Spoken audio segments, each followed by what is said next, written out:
So once you do that, it has now saved your work in a good file, which is going to be there as a permanent file. It is stored in a non-evaporative, non-evaporative memory, non-volatile. Okay, so non-volatile memory is permanent memory, and the file is stored there safely. At this moment, you may like to check if your startup config file is there or not.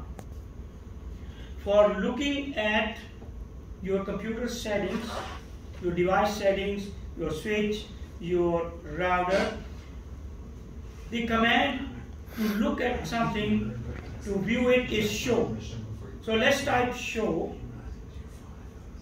After that, we put a little space and we call that file, versus file we are looking at, startup config, right? So say show start, even that will work.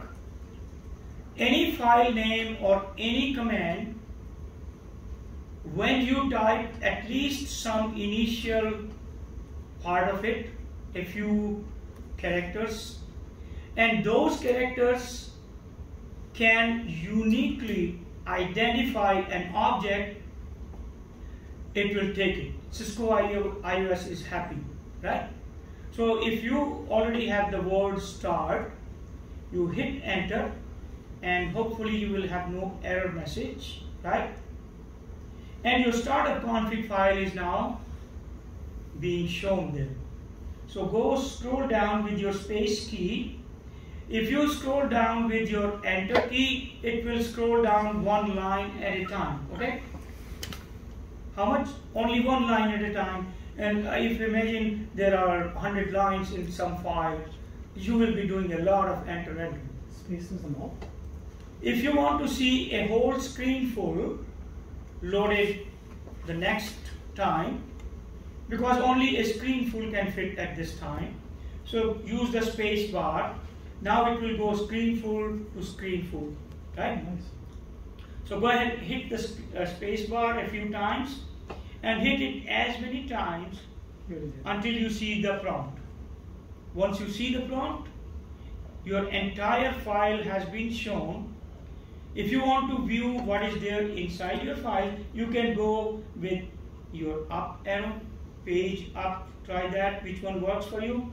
Up arrow, does it work? No, up arrow does work. Use the scroll button.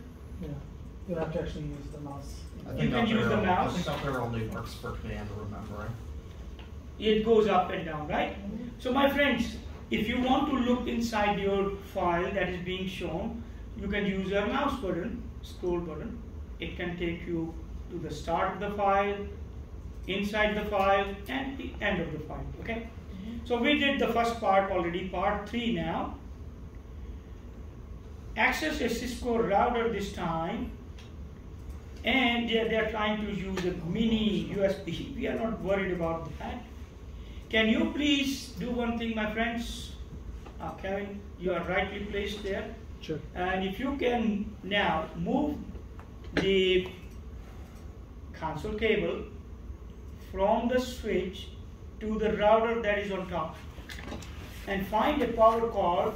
Now go to that carton box there by the wall, please. Yeah. Can you please get us 2 power cords? And that means one for you, one for us. Thank you. Make sure you get the right kind. Some of these may have little different connector than the usual regular one. Okay, so now we will power up our router, which is the top one. Yeah, that device is the router. Routers have their, power on the other side. So routers use traditional 3-pin? Do you know? It should be there. Does it have it? Yep. Okay, now stop for a